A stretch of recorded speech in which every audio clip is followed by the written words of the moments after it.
The House of Representatives don pass second reading for one important bill wey wan change the 1999 constitution to create prime minister position as head of government while presido go remain head of state. Dis na one of the 31 different constitution changes wey lawmakers consider during Thursday plenary session wey Deputy Speaker Benjamin Kalu preside over. Other important changes wey pass include special assets for women for National Assembly and state assemblies, faster way to settle pre-election court cases by creating special tribunals, new rules for how dem go fit suspend National Assembly members, changes to qualification wey dey needed to contest for presido, vice presido, governor and deputy governor. New status for FCT Abuja concerning presidential elections, proposal to create 2 new states wey dem go call one state and Gobiri State.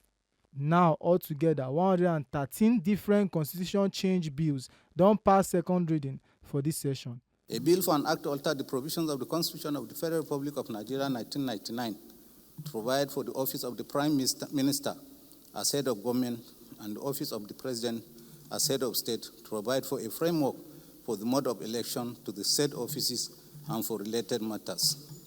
Second reading.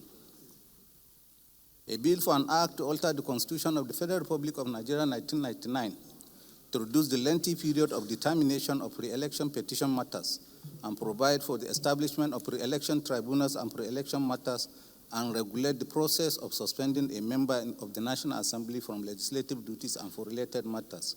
Second reading. A bill for an act to alter the Constitution of the Federal Republic of Nigeria 1999 to provide for the change of simple majority in elections of the President of the Federal Republic of Nigeria and the state governors and for related matters. Second reading.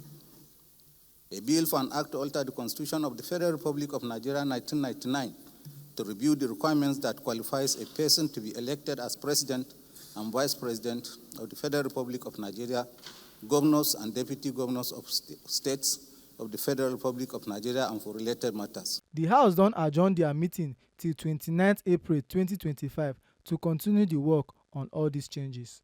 Make una no forget say, as we see am, na so we dey talk am. We no dey take blame. Oyifemi Onosimwa, TMC News.